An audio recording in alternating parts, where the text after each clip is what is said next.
here with simple video, simple live stream of an HP client that I've dismantled. I ordered it off of eBay and I paid $27. The price was at least $24, but I paid $27. But this is it. I've taken it apart already before, and I wanted to show the words of it, but here's what it looks like. Here, this is loaded onto the SSD module. Right there is the AMD dual-core embedded processor system holds the heatsink in place. There's the of the side of the thin client. Here is a Nuvoton chip that I Googled. For those that want to play along at home, can Google up this particular Nuvoton chip right there. Can Google it up to learn more about it, called Nuvoton. Let me just zoom out. There's the VGA connector. There are at least 4 USB ports.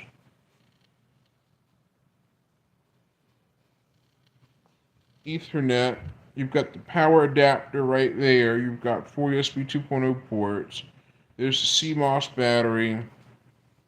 Where the Wi-Fi card is, there's like a little Wi-Fi card thing that goes with there, a short card that goes in that little spot. There's the speaker connector, and on the front, you've got the power, 2 USB 3.0 ports, 3.0 ports that are USB 3.0. You've got microphone, headphone, and the HP logo, and you've got the SSD indicator right there. That little itty bitty thing right there.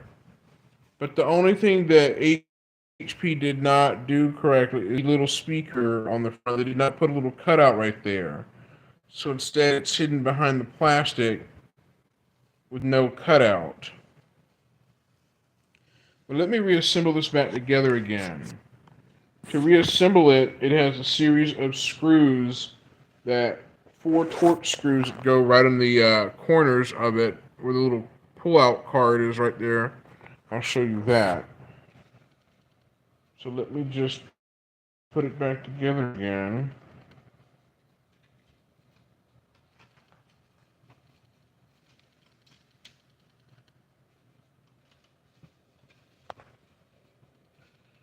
I'm going to have to reassemble it back together correctly to get the lid back on.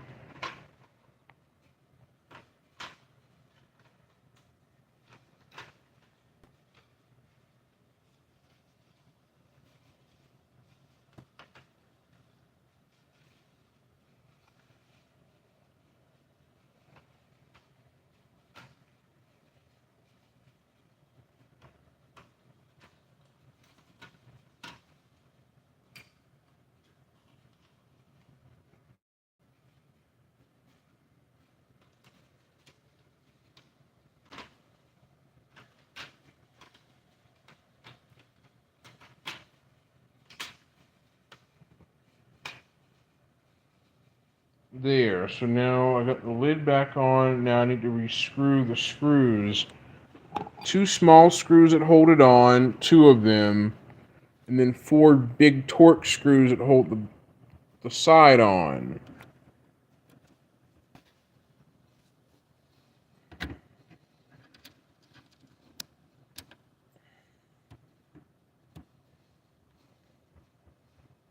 So let me finish rescrewing it back together again. Yeah, there are 2 Phillips head screws inside that are intended to hold the back on. And then the side is held on by 4 big Torx screws. So let me just rescrew all the screws back together again. It's like 1, 2, 3, 4, 5, 6 screws you have to undo just to remove the cover.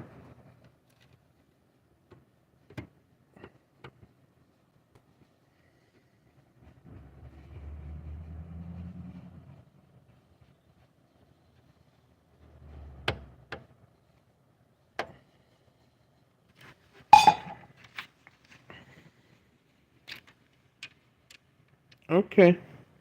So you finish doing it back together. This thing is easy to take apart, and all you do is remove two Phillips head screws in the back, then remove four on the side directly, and then you're in. You slide it off and you're right inside. You're in like Flynn. That's a EEV blog Dave Jones reference. The computer is not really noisy. It's silent running because it's got no moving parts in it other than the computer speaker. I forgot to put the speaker, plug the speaker back in the internal speaker. Oops, I left that disconnected. Oops. So now I gotta undo it, hook it back together, put that speaker back to it.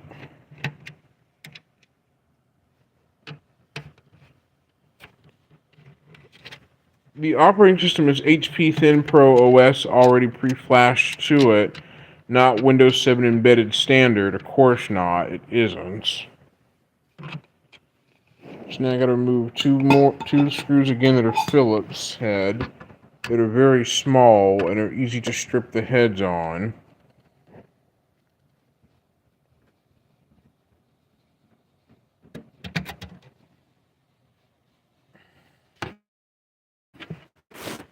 They're easy to strip the screw holes in.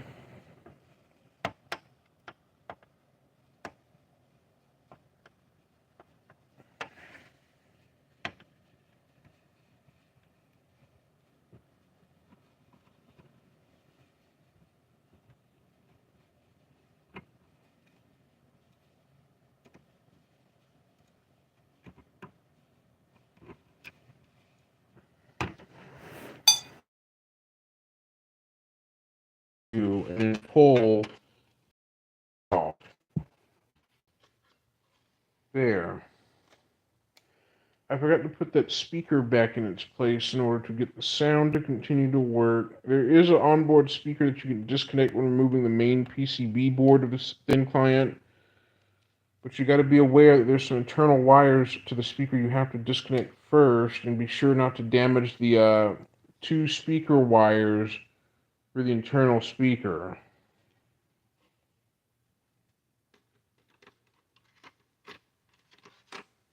Okay, let me reassemble this back again.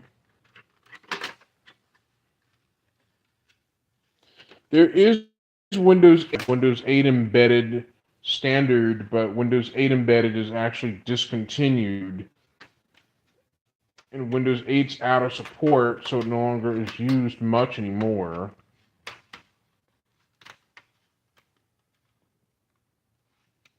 So now that I've reassembled that, I'm going to rescrew two smaller little screws back into place. Reconnect those screws back.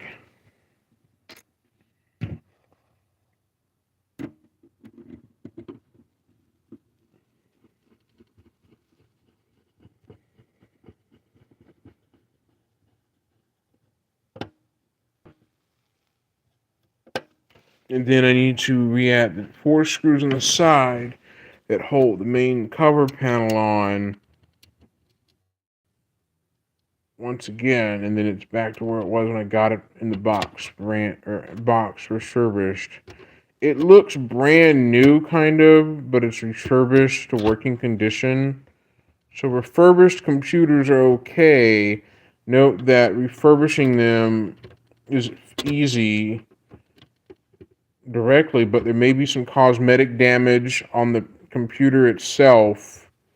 But it's easy to refurbish a computer to working condition and sell it. Like, make a living off of refurbishing computers, like repairing them and getting them to working factory state. So let me just screw the four Torx stud screws in that hold the side on.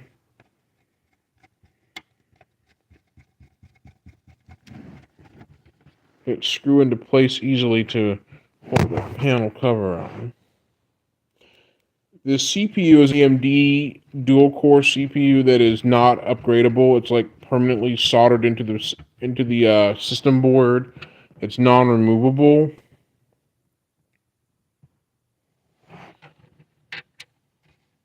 Therefore, there's nothing much that can be done to the CPU in it. The GPU is also an AMD Radeon HD graphics as well as included. It's a system on a chip configuration. Hold on, Stitch. I'm going to show you something. I have to put the phone down because I was dismantling a thin client.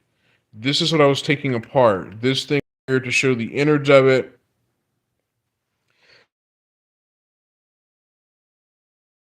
Let it kind of adds a little bit of heft. It does.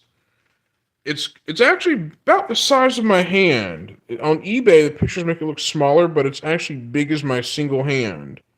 So it's big as one human hand. That's how big it is. This right here, it's got an Ethernet port, which is about a gigabit on the Ethernet port, two display ports, a VGA port on it for hooking up to the old CRT monitors and or LCD flat screen monitors. What's it for? Thin clients are mainly used in business, corporation, workstation-like environments. It's essentially like a cable converter box. Let me just show you right there. You can see that cable box right there is meant for home use, but it's actually an interactive terminal. While the thin client is kind of like a interactive terminal, but except it only connects to a high enterprise server. I'll have to show you in my room. Let me just take you to my room and I'll show you what I mean. A perfect example of this, of how it works. My room is where I'll show you is like a demonstration setup. Let me just open the blinds a bit since it's actually sunny outside with clouds and sun conditions. So the sun's going to go in and out of the clouds, reducing brightness in my room. But let me show you. The computer I have here, this is actually HP Pro Desk 600G1 I have streaming from. But what this is actually designed to be is, say that this is a high enterprise workstation server, a big computer that does all the heavy lifting right here. This big piece would be like the high performance server in the heavy lifting. This thin client would connect back to this how company employees to interact remotely in the same build between the two machines. So this would be basically a dumb terminal that does nothing more than provide a remote connection back to a high performance machine. The high performance machine does all the heavy lifting of workloads, of a lot of heavy lifting. So basically this would be the watchful overseer where it does all the heavy work. And this thin client would be the remote interactive workstation that company employees would be using at their cubicles to do their work from. But instead of doing their work on a local computer, it would be simply locked in a cubicle, secured to a cubicle mount with a Kensington lock.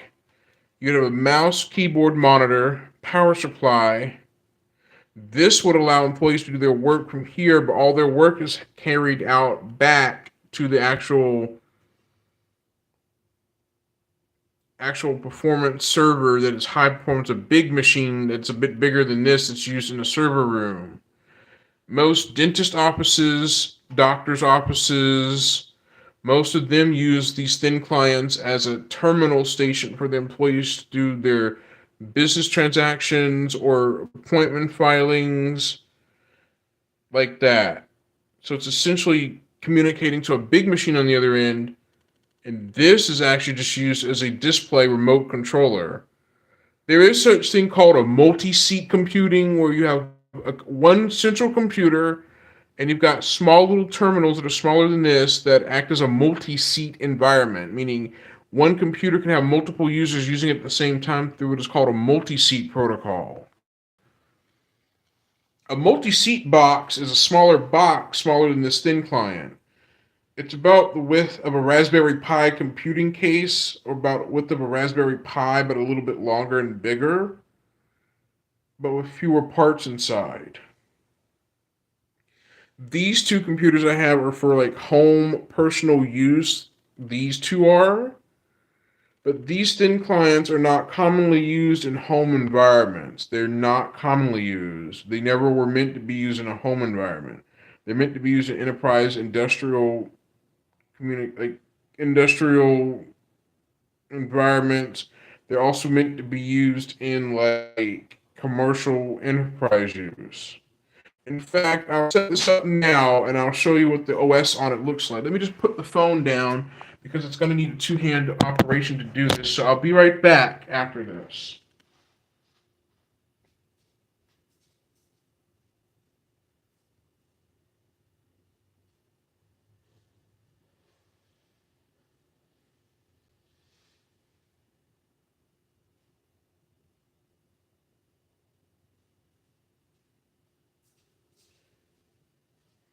Okay, I'm back. Now I just need to finish connecting it to the TV screen. Yes, I got it for fun just to show people what thin clients can be used in a home environment, but not normally you would use a thin client in a home environment itself.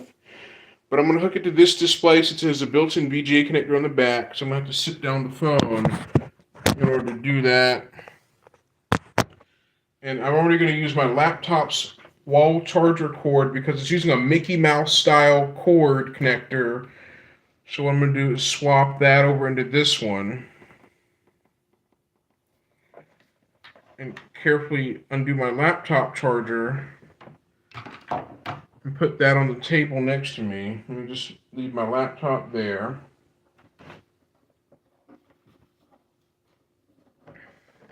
Hang on, please wait. I've got to borrow the VGA cable off the back of my other computer, my other desktop, to automatically show you what I'm talking about. A little more information. There would be a keyboard connected to the thin client as well for typing and mouse for pointing and clicking on things, but that's not necessary just for this brief demonstration. That's not necessary here. So I've got to unhook the VGA cable off the back of my other desktop and put it onto the thin client and then power it up, and then I'll show you in order to make this happen. I have had an incident of a VGA connector stud screw snapping off on me unexpectedly when tightening it down. It managed to unloosen itself and snap completely off on a TV screen once by accident. So that was a bit of a blunder before I've had happen. Let me just power on my TV. I'm going to stand the thin client up, turn the TV on, plug in its included adapter. It's got a big plug that is similar to the Dell laptop cords. So a Dell laptop charger can power this thing. So let me just turn it on. It's upside down, but that'll do. So it should show something on screen, if correct. There it is. This is it. This is keyboard error. Default BIOS settings have been loaded. Time and date not set. Okay, that's going to happen because I hit that button on the main board. Let me put the phone down. It is a silent thin client, therefore it makes barely any noise. So let me just grab a keyboard from my existing desktop below it in the laptop, plug it in. Most computers will detect if a keyboard's not plugged in. Some do this, some do not. Some have detections of if the mouse is not plugged in or a keyboard. It'll display an error if you not do that. This one says keyboard error, which means there's no keyboard plugged in, and it says default BIOS settings have been loaded, so I hit F1 to boot. So here it is. It's very silent, but it's loading ThinPro OS, which is very fast, of the SSD in it. And the loading process takes under less than 1 second. Compare that to a traditional spinning hard disk. A hard disk would be spinning and be a lot slower loading, but here it is. This is the ThinPro setup installation screen that prompts you about it. I'm going to have to put the phone down to grab another mouse to control it just to show you for that reason. Hang on. The seller, I got it from eBay, pre-flashed the ThinPro OS on here. Did a pre-flashing already in advance ahead of time when I told the seller what I wanted to do, what OS to flash to it. They did. They used a flash tool on their end to do the flashing with.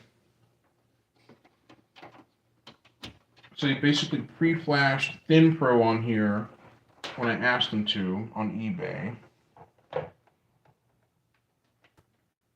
Okay, hold on.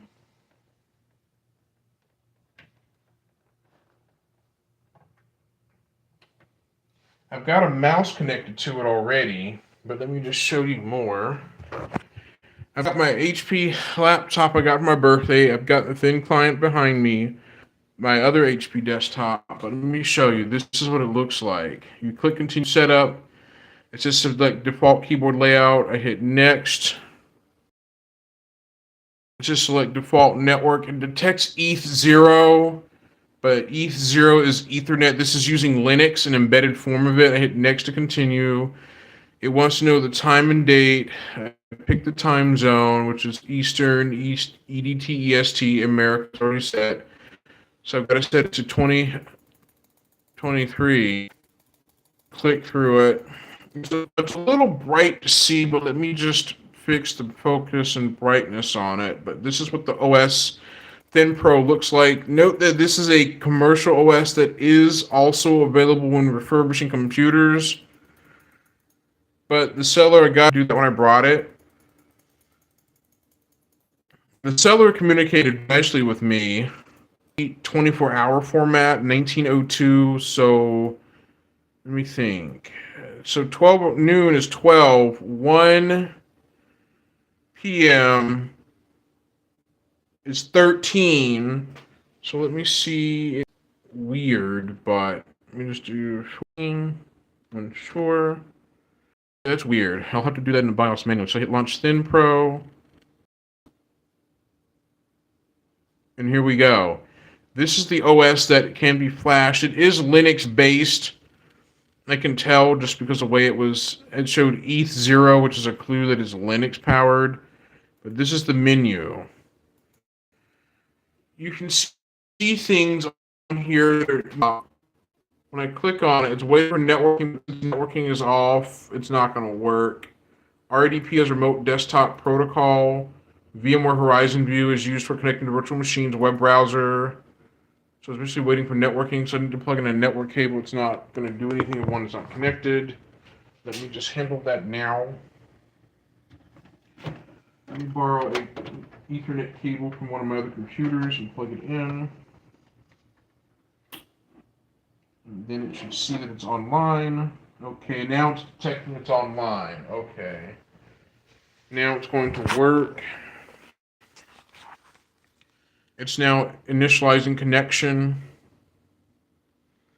Okay, this won't function because it's got to connect to an enterprise server called Citrix Workspace. This requires a server name. It requires a password, username.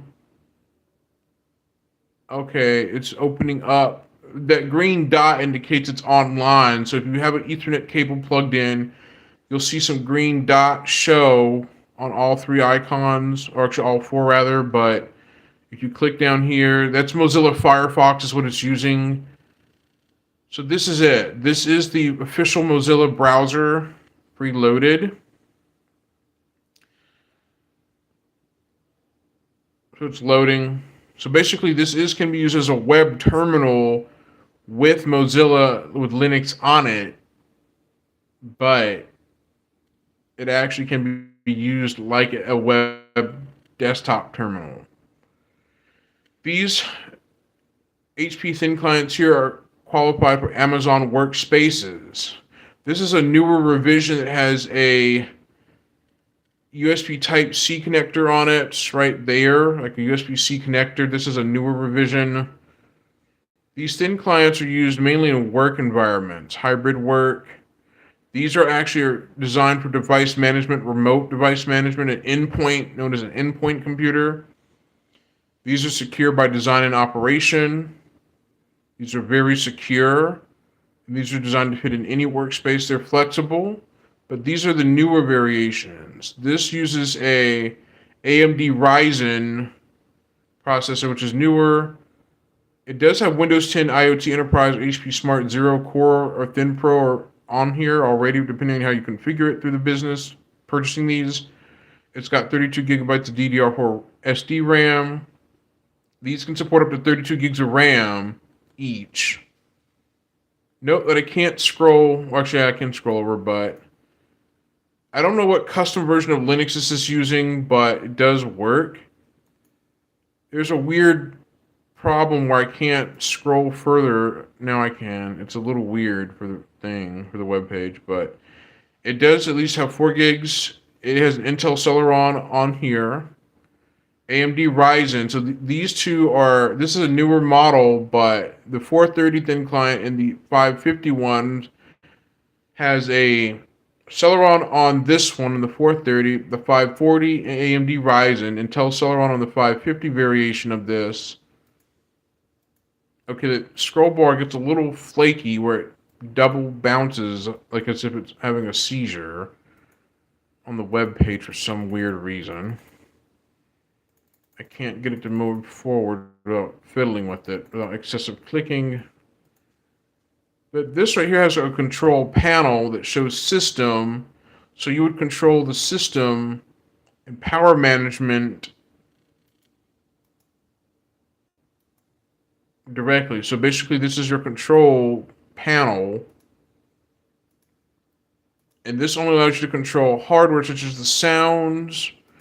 The display is controllable, so it is using a variant of Linux, but I don't know what Linux it is behind the scenes because it's designed to be locked down. Okay, there's the printer, local host. Here's the input devices. Here's the keyboard layout. So it shows keyboard detection. We can change your keyboard settings. This does support for mouse, so this has support for touchscreen if you have a touchscreen connected to it. Things like that. It is a locked down Linux operating system. It's very locked down for security and performance. That's exactly what that is for. So that's pretty much what this is. This is pretty much a thin client just with the Linux operating system pre-flashed onto it. And it's mainly meant to be ran in an enterprise workspace commercial environment. It's 11:49 a.m., but the time is so wrong on that. So what I'm going to do is click on the menu and click System Information. I'm going to actually double click to show you things up close. So here's the information. Note that this won't work with Windows 11 because it's lacking a trusted platform module, therefore it is incompatible with Windows 11.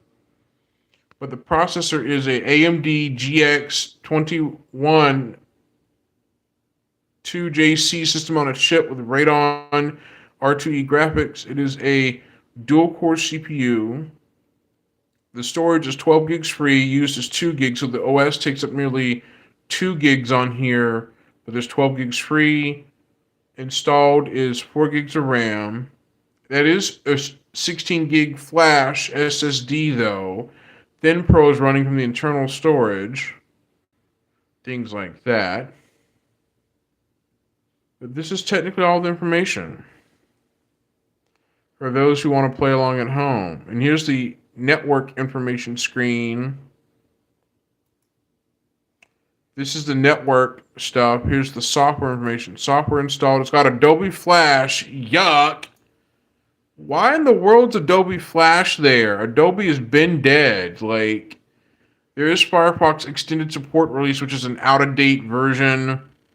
Out-of-date. It's version 60, but that's out of date. It's using Ubuntu, like a version of Ubuntu Linux customized. So Adobe Flash needs to be removed because Adobe doesn't work anymore. So if you click Switch to Administrator, so it just wants to know the root password. Let me just turn the phone away. Certain settings are locked behind an administrative thing. When you go into admin mode, notice it displays a red tinted border around the top. called admin mode. It displays a red tinted border around it to indicate you are an admin. Now we can actually display things more in admin mode. There is a registry editor which got some weird things in it. It's normally something you wouldn't see.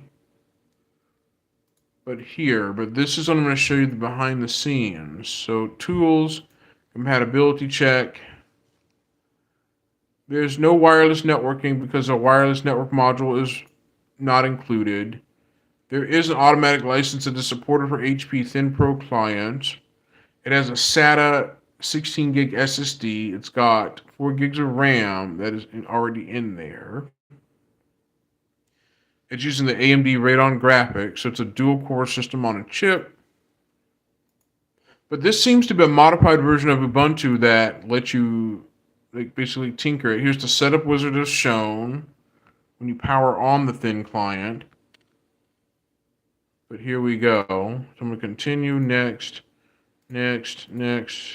All done. So we hit launch. Okay, when we hit launch, this will automatically put us back into the regular mode, I think. Yep, it puts us back outside of administrative mode. No, it doesn't. It puts us back in admin mode, rather.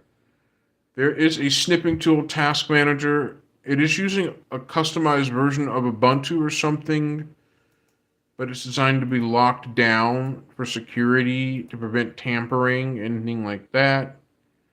There's a built-in text editor. So here's a built-in text editor that is also visible in admin mode, but when we hit user mode, this will automatically take out certain things. Note that the tools is hidden from user mode, but admin mode, it automatically will show more than you normally wouldn't get to see. Now, I cannot demonstrate VMware Horizon View because it requires VMware Workstation stuff, and that's not something I have. Like, this is used for VMware, which is like an enterprise workstation thing. RDP is remote desktop protocol. Simple as that. That's what that is up there is. And the Citrix Workspace is right here. The double clicking is very finicky, but that's stuff I've already shown. But for web browser, we're going to hit start. I'm unable to go in the back end of the system because it is locked down by security in mind.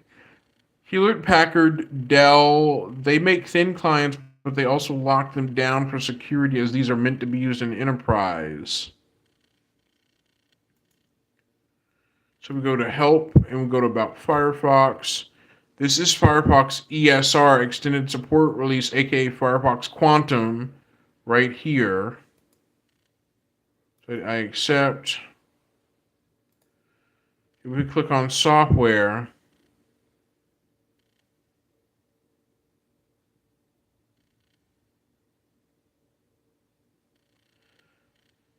basically you've got a device manager, a cloud endpoint manager. These are used by administrators in businesses and enterprise environments to control the endpoint computers, known as thin clients, remote device management. Like school districts use technology devices such as Chromebooks, Windows computers, and they use endpoints, well, these are endpoint control software on the IT side of things to actually control the computers.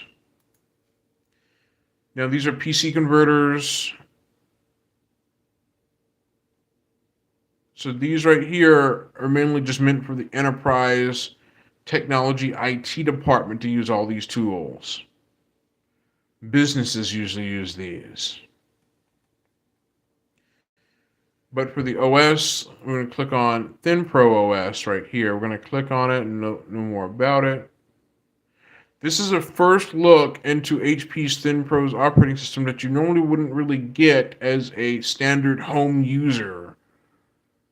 Things like that. This is a ThinPro OS. It is actually running off Linux. It is. There is a Windows version, but the latest version is ThinPro 7.2 OS. There's ThinPro 7.2 and ThinPro 8.0. There's two different variations of it. The later ones use secure boot, but older thin clients don't. And the 8.0 version has HP Linux imaging and printing known as HPLIP, HPLIP. Linux does support HP printers called HPLIP or HPLIP. That's what the abbreviation is. I'll read it on Wikipedia. Hi, Sega CD Universe. Hi. Just note that I'm just showing off a thin client just for an exploration directly. Like that. Hello, Ricky. This is also an exploration of a thin client. But I thought I'd bring a weird, obscure one-off thing. In case you haven't noticed, Hewlett-Packard supports printing with their printers on Linux systems called HPLIP, known as HP Linux Imaging and Printing Project. They support this. They started back this with in 2006. Originally, they used a Common Unix Printing System, or CUPS. It's a printing system for printers. And they use a scanning thing called SANE. It stands for Scanner Access Now Easy. That's what the abbreviation is. Basically, that's how this works. Note that Linux is not for the faint of heart because it's an open source operating system. It's meant for experts to be tinkering around with. It's not meant for beginners. There are distros out there that are for beginners, but not as much. But, however, HP Hewlett-Packard does embrace Linux with their printers. They also utilize Linux in the form of their thin clients. That's all I can say about this. My only gripe is I have to laugh, but this is using a very old version of Firefox, ESR62, and Adobe Flash is present in here. I can confirm that easily. I'll show you. Let me just go to add-ons. I'm going to confirm that Adobe Flash is present. Yep, Shockwave Flash. Bingo! Remember Adobe Flash? Well, you get a revisit in 2023. The plugin is already here. Later versions of Mozilla Firefox, Google Chrome, Opera, Microsoft Edge, they all don't really use Flash. They banned it. But I've managed to obtain Adobe Flash in my hands in 2023, even though Mozilla and Google, Microsoft, Opera, they've all stopped supporting Flash long ago. But I finally managed to get Adobe Flash. It's 11.2. That's outdated. That doesn't work in 2023. No, it doesn't. I wish there was a Flash site I could still go to try that out on and to prove that it's still easy to get. Still used to get Flash in some form, whether it be you have to get a thin client or get an old Linux distribution that carries Adobe Flash in it. I don't know. I finally got Adobe Flash in 2023 again on its own. I got to put the phone down a little bit since I can hold the phone in my hand, but let me see if I can get a Flash site to work. If I can find an old Flash site through the internet Wayback Machine, and if it works, then I proved something useful. But if not, then that's just a little bit of what to expect. So let's see. web.rchive.org.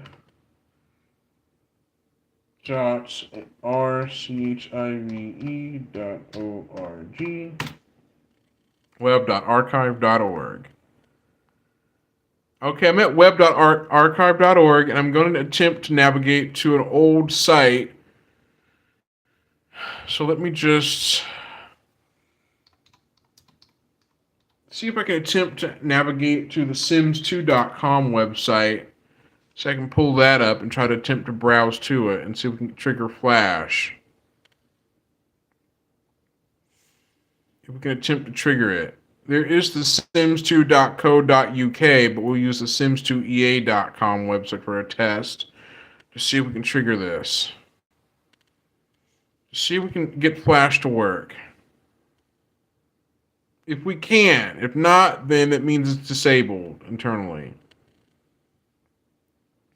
It redirects to the sims.com, but we're going to jump back to early 2005 through the Wayback Machine. We're going to go way back to 05 like it was 05 all over again. And see if we can get something Flash to trigger. If not, then that means it's been blocked due to a kill switch in Adobe Flash plugin. But this is it. No, we can't. Hold on. If we can. This is the old Sims website, but let me just jump to 2006, the old Sims 1 website. But let me jump to September 19, 2006 with the Wayback Machine. It is very difficult to get Adobe Flash working. Well, happy birthday then, Rebecca. Okay then. I'm trying to jump ahead at least by a year, 2007, to where the Sims 2 website was working and see if we can find out how to get the Flash player to work, despite being long gone. Hang on. Please be patient while I get this to happen. All Adobe Flash websites have been long taken down due to Flash being deprecated permanently, like being taken offline. So let me try out Nitrome, a website called Nitrome. There was a website called Nitrome that supported Flash Games, a British company in London. Let's see if we can get this to work, since I cannot do the Wayback Machine very well. Okay, let's see. We go to Flash. If we click on the Flash category, I'm going to find a Flash game. I'm going to want to show you as a test that it does work, weirdly enough, even though Adobe has programmed Adobe Flash to discontinue itself. Let's see if we can get this to happen in 2023. Let's see if we can make this work.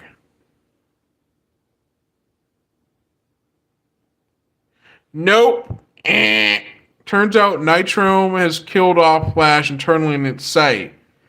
So you can't really do Nitrome. At Nitrome.com, Adobe Flash games are dead.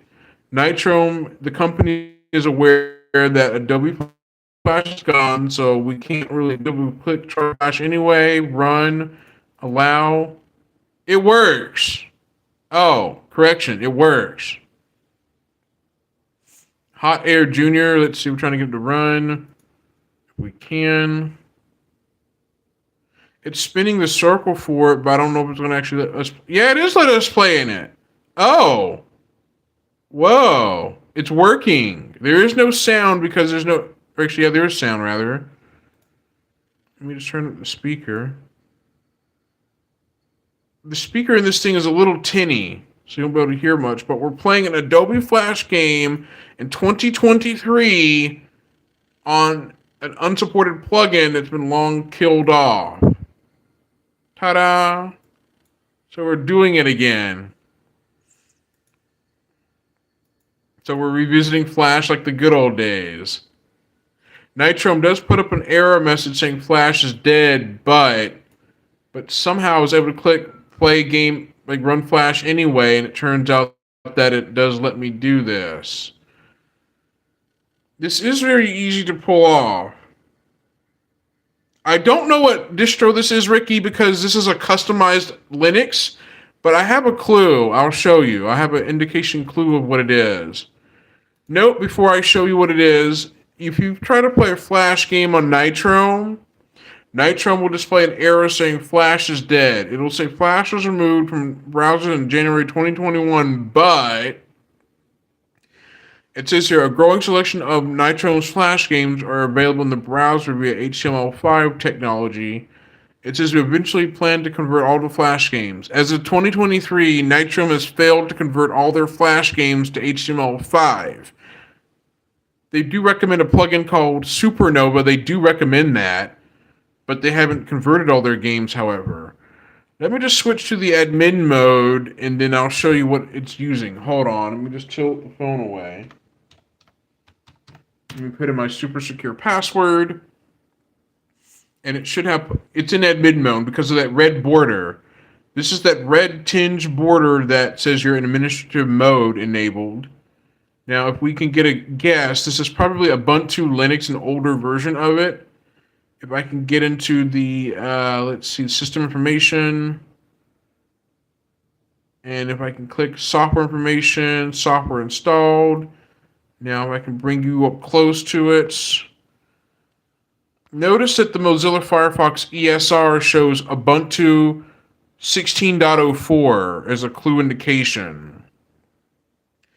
It's showing Ubuntu 16.04. That's what my guess is. It's running Ubuntu 16 since it is using a modified version of Ubuntu customized by HP to their standards.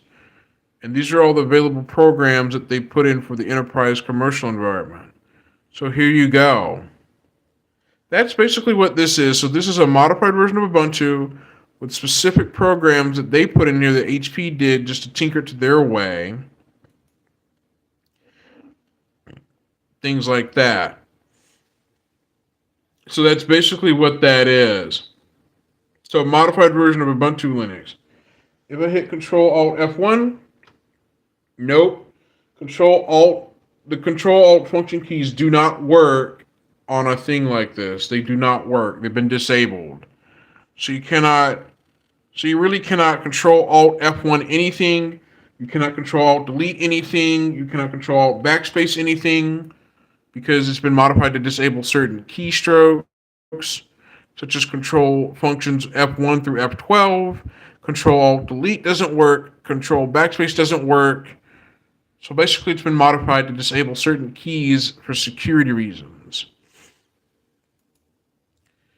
So now, ladies and gentlemen, you now get proof that it is somewhat weird that you can still run Adobe Flash in 2023 in a weird, convoluted, roundabout way that you can still play old Flash games that don't work, Flash sites to disappear into thin air, preventing them from coming back. But here you go. This is what I used to do back in like 2005. I used to play video games on Flash back in 2005, over a decade ago, at a site called Nitrome. Like, Nitrome's a cool Flash site, but it has games that use HTML now, since Flash, as I've already mentioned, has been long dead in 2021. But this is it. So I'm taking you back to the past where Adobe Flash used to be the security bane of anyone. Where Adobe Flash was cool back then for playing Flash games, Flash animation, this, that, the other, but it is terrible security-wise. Therefore, Adobe has since long gotten rid of it for good, and never really managed to bother with Flash again, since it was a burden on their shoulders. But here we go.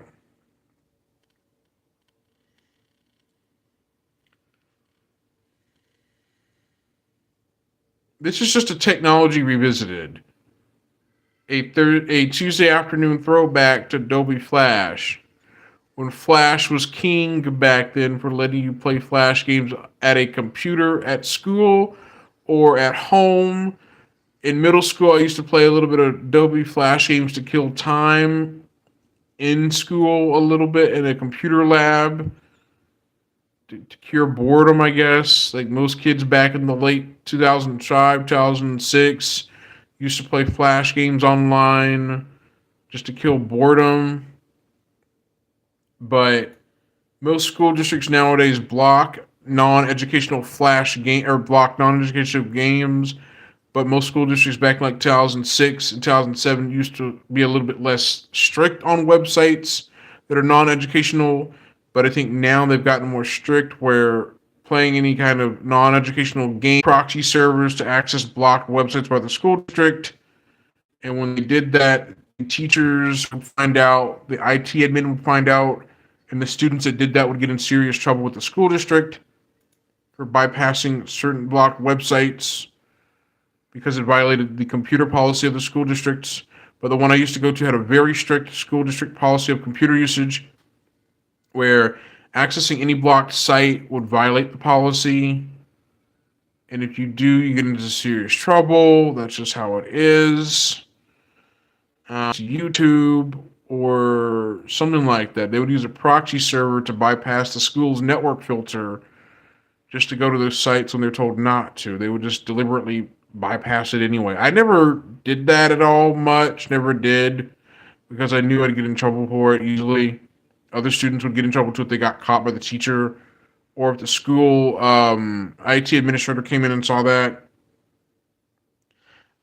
There's one slight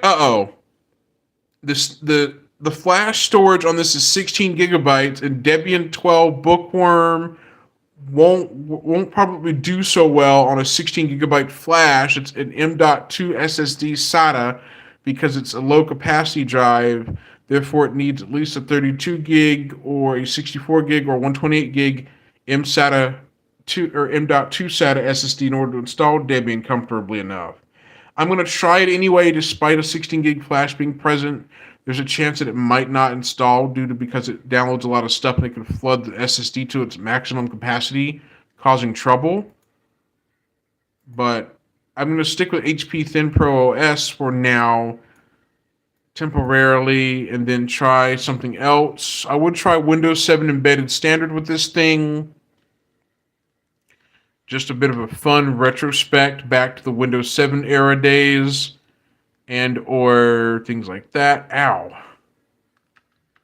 This is a fun game called Skywire by Nitrome. In this game, you push up and down on the keyboard to control a skylift thing on a wire, and you gotta avoid enemies. Ow. You lose passengers when you get hit by obstacles.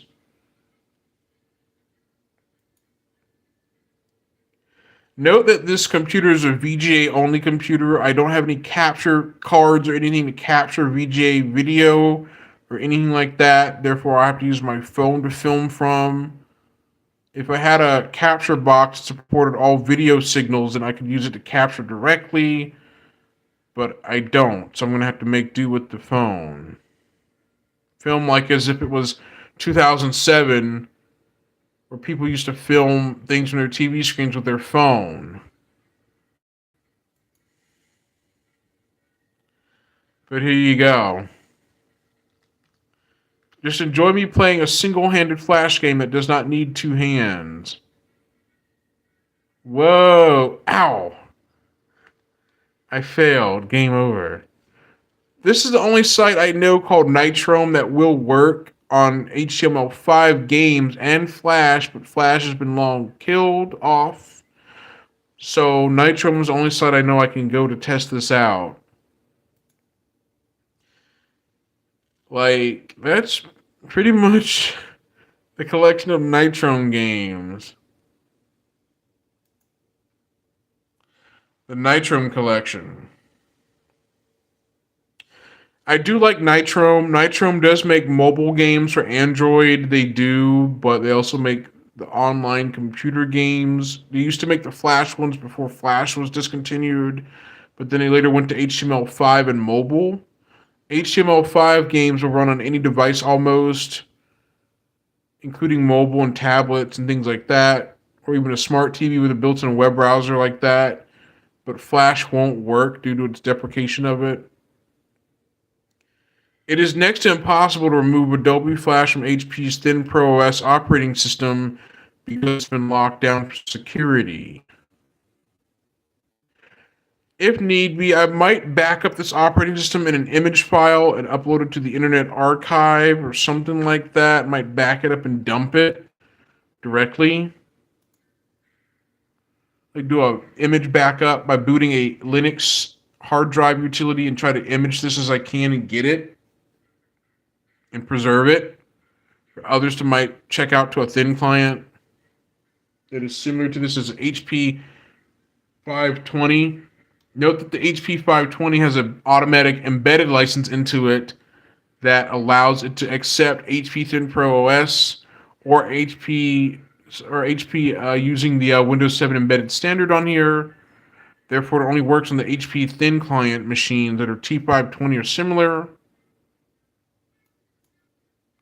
But this game, you just draw a slope. So let me just do music off. That speaker that's built in is very tinny. It's not loud. It's a tinny speaker, very tinny. But I'll just use the mouse to show you this game. This is right. Oh.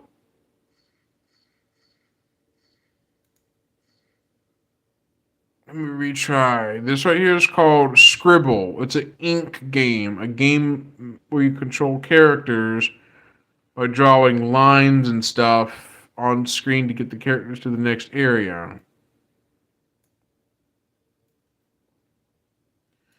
I still say, Nitrome, why didn't you update your site to use HTML5 only and get rid of the Flash games? Because they never updated their site to get rid of the Adobe Flash games, but they still have those Flash games there. They just never updated the site to take them. And they've announced a new website coming soon in a blog post, but they never managed to bother to update it. They call their Nitrome users Nitromanians,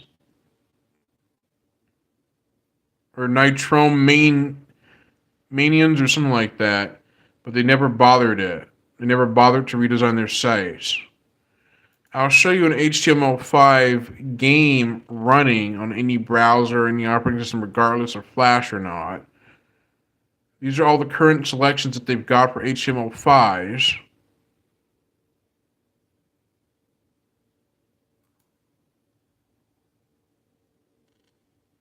But one thing that should have been happened is the OS still allows installation of extensions or add-ons. Let me just show you the get add-ons, because this is when you connect to the internet. This pane will feature some of the best and most popular add-ons for you to try out. Let me just reboot the thin client. Reboot.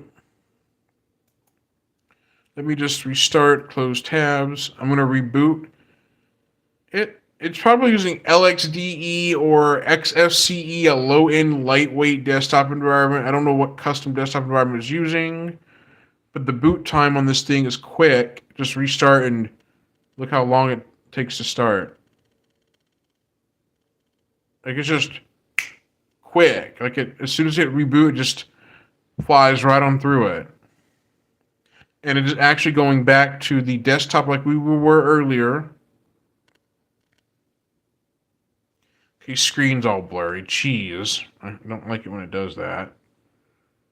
Okay, note that if the internet's connected, these icons will have a green dot next to them, meaning the internet's working, which you saw earlier. Now, if we attempt to, let's see here. I hit start. It's got to start a connection, which is odd. It's not connecting to anything. It's just making sure that the network is up, which is what it's doing, what the OS is doing. But even though it's not connecting to anything other than the internet, that's about it. Here's the default home page. Okay, the mouse cursor was getting a little laggy there for a few moments. This thing is barely putting off any heat whatsoever. It's barely even getting hot underneath all that. Let me hit add-ons. Let's see if we can get the extensions page. Nope, the extensions page will not load. So we cannot do that. So let's see. It is not possible to install software on this thin client OS on the default one because it's been locked by HP for security and speed and ease of use and simplicity. That's why that was done like that.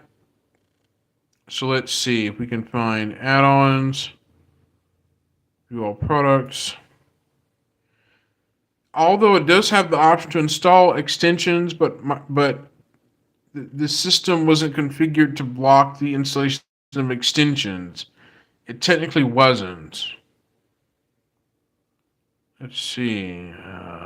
Hold on. I'm going to download Firefox Nightly and see if we can get that to run. Download. Let's see if we can try this. It says open with bin.tar default. We'll hit OK. Note that there's a lack of a file manager, so the chances of opening up a file manager is next to none, so you really can't do that.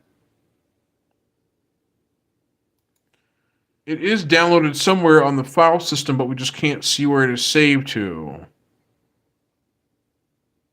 Let me switch to admin mode. Note in Linux, your password is never shown in plain text on screen when entering into a password shield.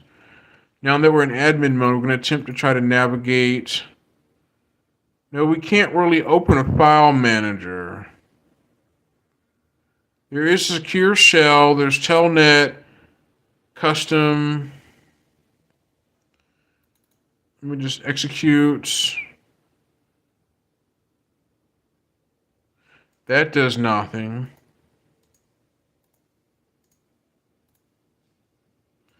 So you really can't do much in this OS, really. It's very restrictive. It's meant to be configured to run in an enterprise environment. There is secure shell known as SSH right here. So you could use this as an SSH terminal to SSH into a computer over the internet. With that, you can remote desktop into another machine like that. So basically this thin client and many others would be configured to remote into a machine in the same building to a high performance workstation server on the other end of the building. That's basically what this is designed to do. I can't run nightly because it's locked down for security, for one. Two, if I can navigate to the Mozilla extensions thing to see if we can install an extension.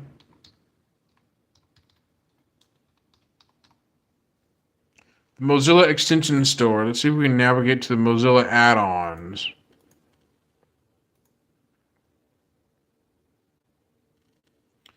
Okay, let's see. We're going to attempt to try to do an extension add-on. Add to Firefox. It's still possible to add an extension in Mozilla Firefox on this thin client. It still is possible to do that. Told you. Except we're getting gobbledygook. We're getting the Watt extension that's working up there at the top right, but when we click on it, some weird things happen. It is using Ubuntu because MyWatt is scanning the device, and it shows Ubuntu directly, which is an indication it's using Firefox 60. So it does indicate that we're on Ubuntu anyway. System page now is working properly. Let's see if we can test out. I'm going to do Peter Pop-Up and show you how the MyWatt extension works.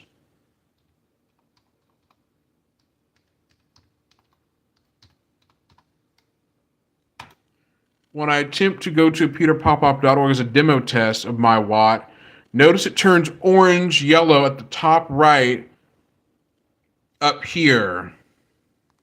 It's blurry, but it turns orange. In person, you can see it as an orange O donut icon, but on camera, it kind of washes out to a dark gray color, making it hard to see.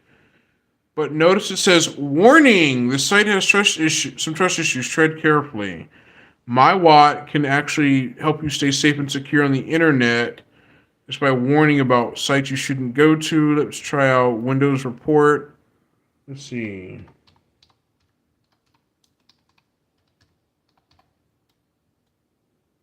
And I'll show you an example. If correct, it should change red, indicating a security warning. It should. This is just a demonstration test of MyWatt, the web browser extension, while I'm at it. It turns out it doesn't display a red donut icon, a red O indicating a site's not safe. I'm trying to find a regular website that triggers Watt's warning icon. Let's see. My Clean PC, let's try that. Let's see if that'll trigger it. MyWatt does warn you when you land on an unsafe website.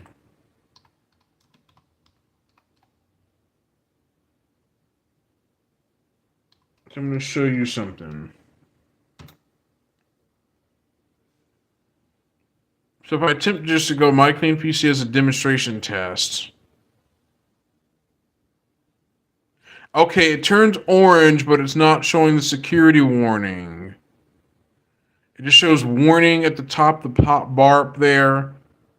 So it just shows warning, be careful. That's what it shows. Normally when it's a dangerous site, it'll display a security warning on screen, full screen to block. They could block the site from displaying in the browser, but older versions of MyWatt would do that. Let me just show you what I'm talking about. I'll type in MyWatt to show you some examples.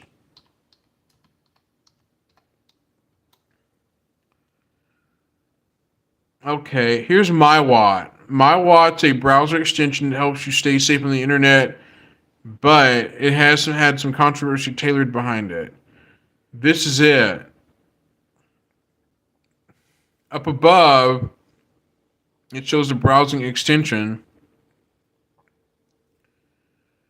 But this is exactly the Watt extension I used to use back in 2010 to stay safe on the internet as a way to warn me if I land on a dangerous site inadvertently, like a warning saying you're on a dangerous site, get off of it as quick as you can. Let's see, right here, an untrusted website. If I click on mywattlees.wordpress.com, if we go there, I'll show you. It turns red, so it should display a, yep, security warning, bingo. This site, mywattlees.wordpress.com, triggers a security warning on MyWatt saying you shouldn't go there. So this is the new Watt security system add-on. It says Watt security system warning, you shouldn't go here. This is the new 2021 browsing extension warning screen. Older versions of MyWatt would display a warning, this site may be dangerous. Some may display, or the older extension would display that. I'll show you the screenshot of what it looks like. MyWatt.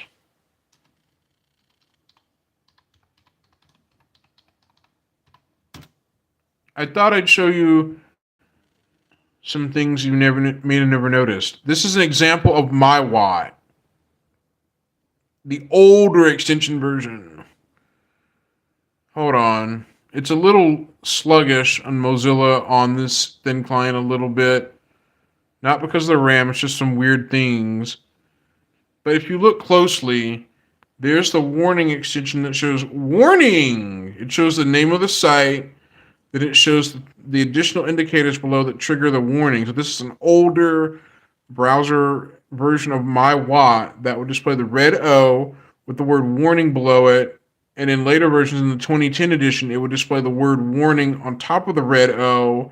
But previous version would display warning right to the right. The red O would be positioned to the top left, right up here. And then here's a later revision of it. This one's another revision that automatically will display warning in bold right there. That's the 2010 version. And there's the red O behind it, covered by it. And it says the site has a poor reputation. It would display the indicators why it was a bad reputation site to not go to anyway. And then here's another final revision, 2 more revisions.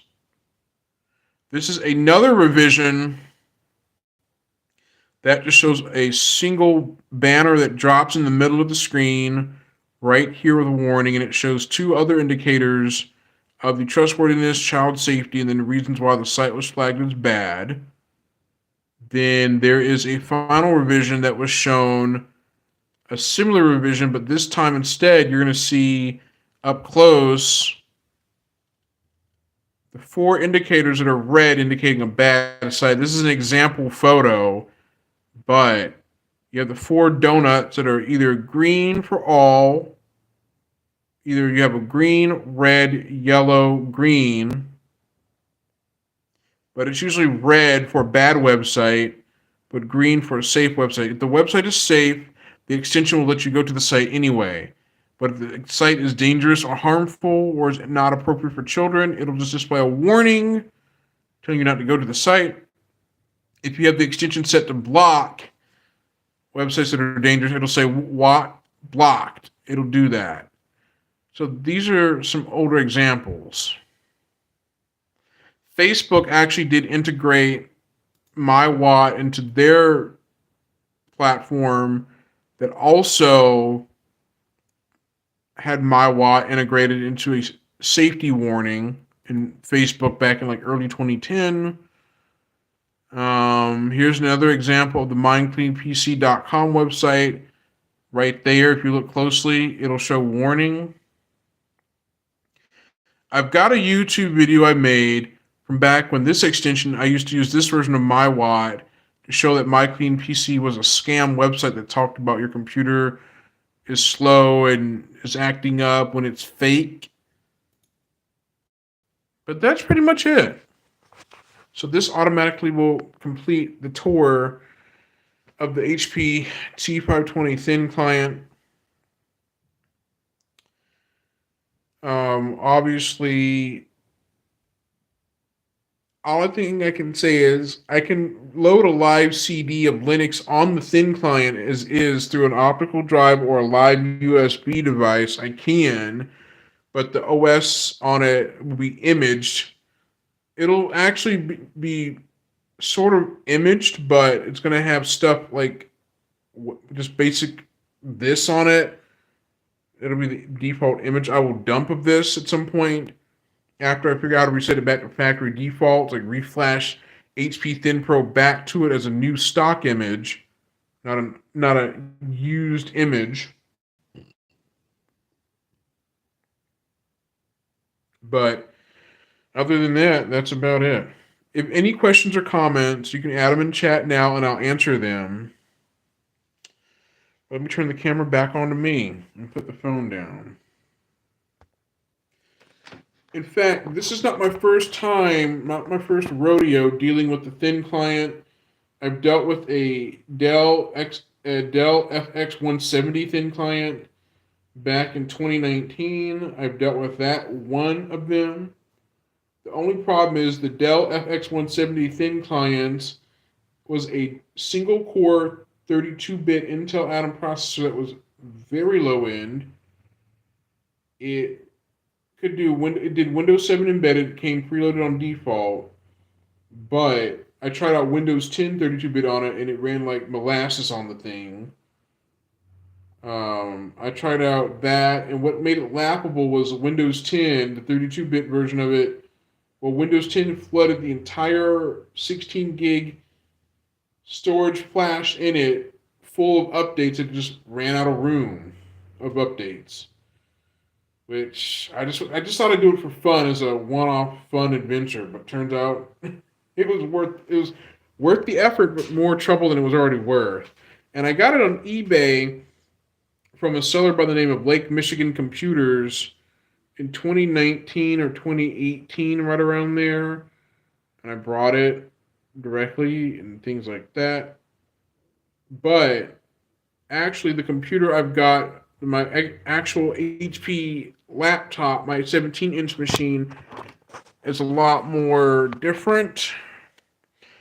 This Windows 11 on it, even though it's not supported, this is Windows 11 on this down here. This came with Windows 11 preloaded and DisplayPort. That one relies on VGA and DisplayPort.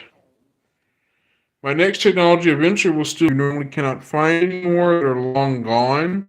That you can get on eBay, but the game machine, like a retro machine, you just have to find a Linux operating system that is small enough to fit on that 16 gig flash and use it for MS-DOS games in DOSBox, or turn it into a Steam Link device by installing a Linux distro with Steam on it and using it that way, or something.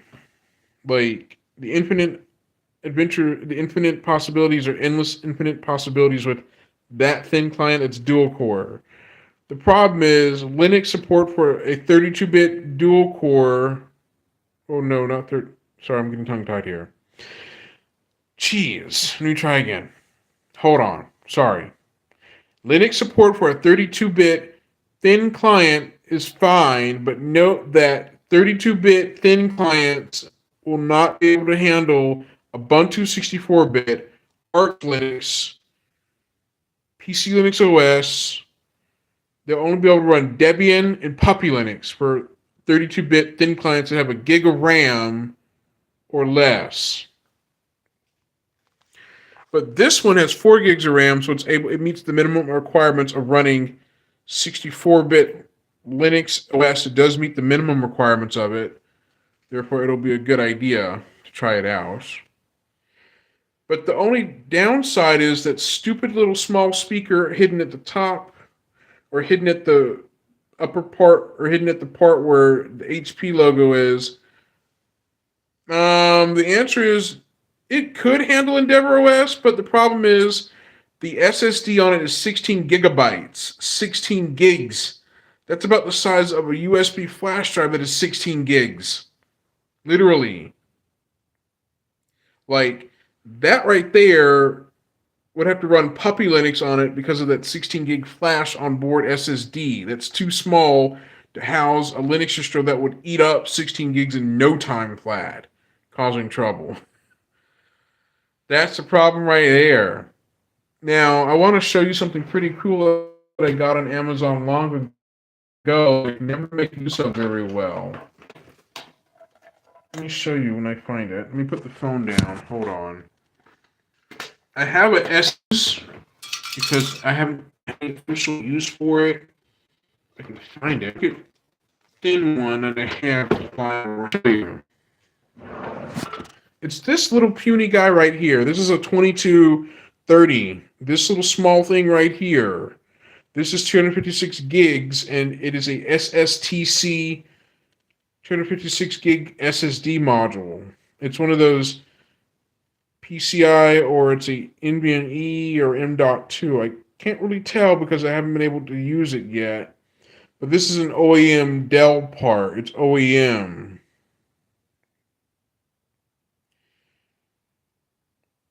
The RAM that this thing can take is 8 gigabytes of RAM. That's the highest it'll go. That is the highest it'll take. Like, that's how high it'll go up to. Between 4 to 8 gigs of RAM is the maximum it can accept. It cannot accept no less than that. It needs at least 4 to 8 gigs to run 64-bit operating systems as well. But I'm gonna have to see if this will work in it. If this little SSD link the SSD. Yes. And laptop SSD drives are just laptop sized. I'll show you. I'll show you what I mean. Hold on. Okay, I have additional RAM right there. Don't pay any attention to the Rob Zombie albums I have there. Just don't pay any attention to that. Like, I'm only showing you what I have to show. Okay, I have a Microsoft mouse, 2 PS2 mice I got off eBay. Or actually, one from Akari, the other one's from eBay, a Keytronic one I got for collection. I need to build up that collection a little more. But here, this is what I was talking about.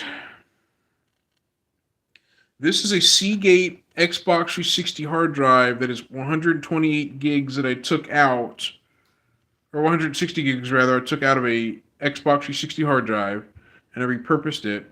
But this is a laptop hard drive that goes in a laptop or a desktop with the appropriate mount and spacer brackets. And there's SSDs for laptops that are just about the same size you see of this particular hard drive in my hand right here. Let me put the parts down on the table and I'll show you directly. This type of RAM will fit in the thin client. It'll basically fit because of that edge is wide. Most likely it will. I'll have to try and see and report back if it does or doesn't. But you can see the difference in the two storage devices. An SSD is high speed and fast and silent and can last a lot longer than a hard drive can. An SSD is resistant to electromagnetic interference, so a magnet won't harm an SSD, but a hard drive will get destroyed by an electromagnet. An SSD will not. SSDs are prone to electrostatic discharge buildup. They are prone to that. A regular hard drive is not. but an SSD is prone to electrostatic discharge, meaning high voltage electrostatic discharge can destroy the SSD in its entirety, rendering it useless. And those SSDs, the one you see there, is seen in the laptop that I have right here, brand new, except it's got a little bit of cosmetic damage from a sharp metal lid that damaged the plastic paint right there a little bit from my accident. I accidentally dropped it on there and forgot all about it.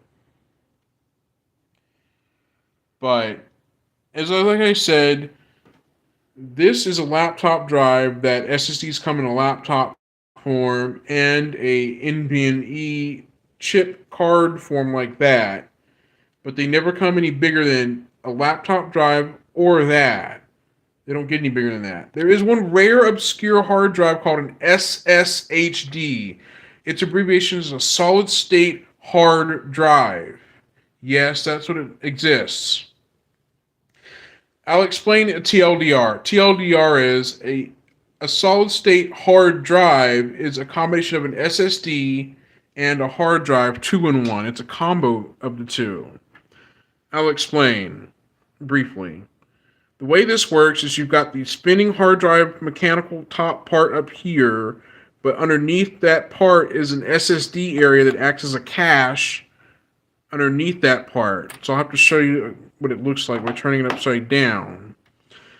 Desktop hard drives that are an SSHD are going to have a mixture of two parts. The first part, magnetic part, is the rotational platter hard drive, mechanical rotational part. But underneath that board that's attached to the drive is an SSD area that acts as a little bitty cache that stores information and files in that little cache area and sends it back rapidly to avoid accessing the hard drive too frequently. Note that the SSD in the solid state hard drive is not user accessible. No, it isn't. Unlike a regular SSD, the SSHDs are configured to only run from the mechanical drive and nothing more. They do not allow the user to gain access to the flash storage that's on the SSHD. It doesn't work that way. My first time with a solid state drive was a Samsung 256 EVO drive in 2013, 2012, back then. And it was a cool drive at the time, but the only is that I got it from Tiger Direct, but Tiger Direct sales agent that I talked to over the phone insisted I get extended warranty on the Samsung 256 drive, and they told me that SSDs can fail as a result, depending on what you do or how the SSD fails is entirely up to the solid state drive itself. Well, they recommended I get extended warranty, and I said I don't need the extended warranty on it. I don't. For two reasons. One, the SSD I put in my Dell Inspiron 1525 was used to install Windows Vista on for more improved loading times a little bit. Two, I only used the computer with the SSD in it at the time in 2013, 2014 as the main OS drive. It wasn't like I was using it to store sensitive information on or anything like that. I was just a regular average home user. I wouldn't later get a computer with an SSD until 2022 for my birthday, December 23rd. That right there is the computer I got for my birthday last year that I would automatically revisit an SSD once again in 2022, 2023, once more. It had been about 4 or 5 years when I first got my first SSD to put into a laptop, but then it would be a little bit more later to revisit an SSD in 2023, 30 years old. Me being 30. So, that's about it. Now, I'm going to have to think what I want to do. Hold on, I'm thinking for a moment. Actually, I'm going to continue the video live stream, but let me put the phone down first and reset everything back to what I had, meaning I go back to my other desktop computer and I'm going to automatically load an OS on it other than HP ThinPro OS.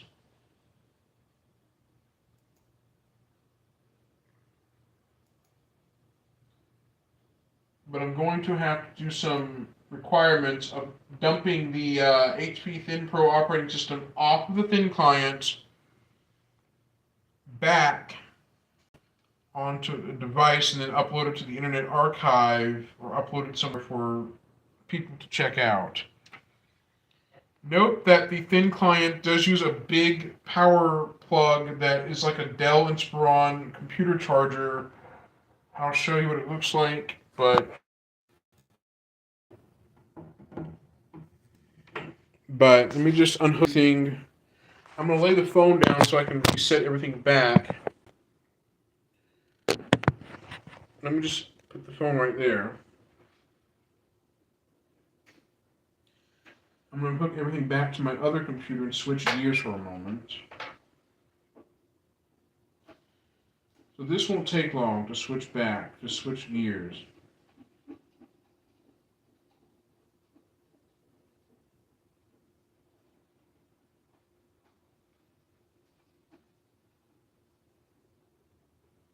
So I'll just switch gears for a moment.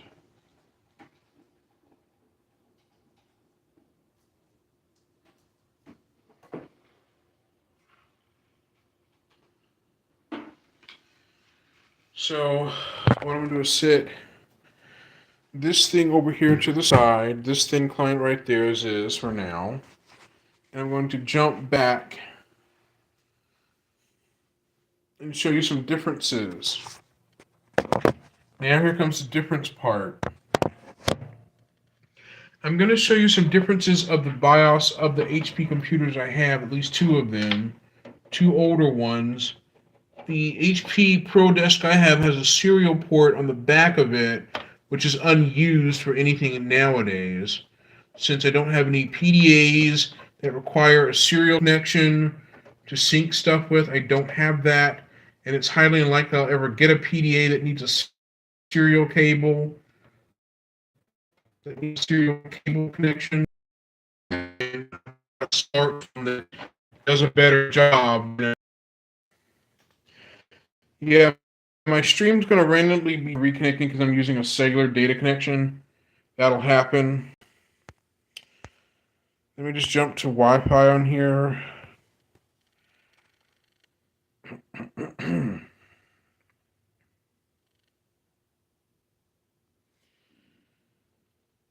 Okay, I'm connected to Wi-Fi now, so things are going to run easier now, so it's not have to worry about random disconnects.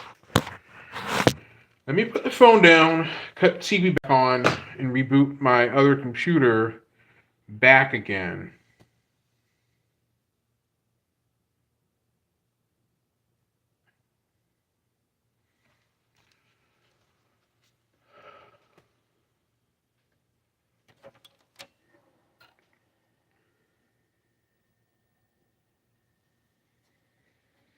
I'm switching gears for a moment, and I'm going to show you some differences in the BIOS revisions of the two computers. Here's some revisions.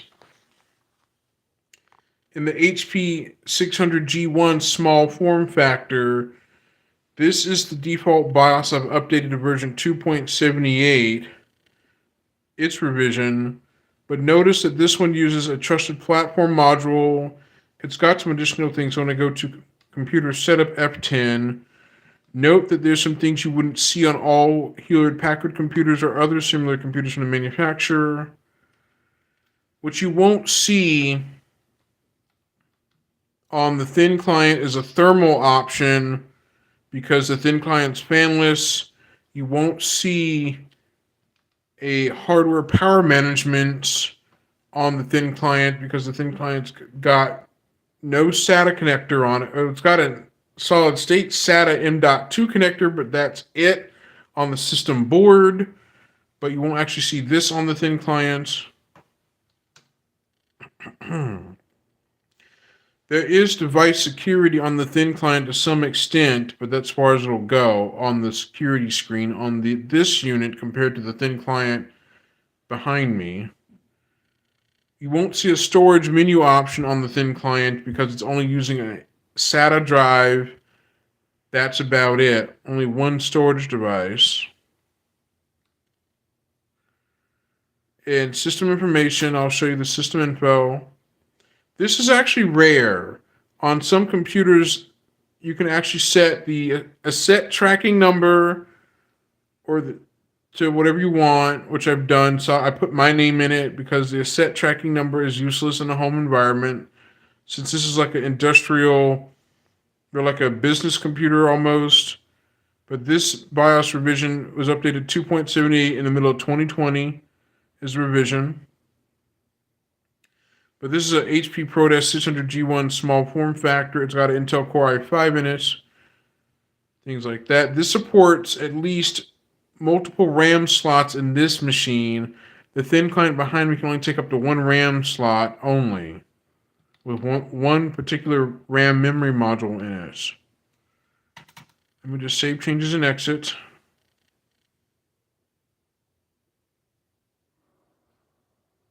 You'll get to see how long the computer takes to start up on a rotational drive versus an SSD here. The thin client and laptop can start up faster than this thing. Even though this has a rotational hard drive in it, but you'll see how long it gets to take to start Windows from an SSD or from a hard drive compared to an SSD, but Linux nearly has less of a shorter startup time than Windows does. It doesn't matter if it's on an SSD or hard disk drive. It doesn't matter which one it is. Windows takes longer to start. Linux does not.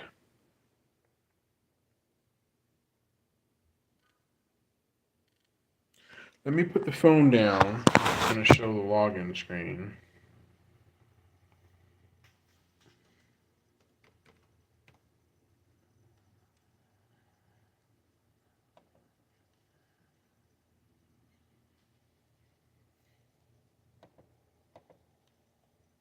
Just move. Okay, come on. E.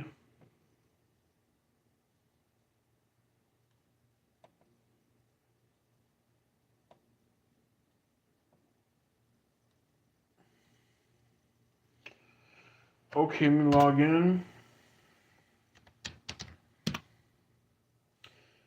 Okay, let's see.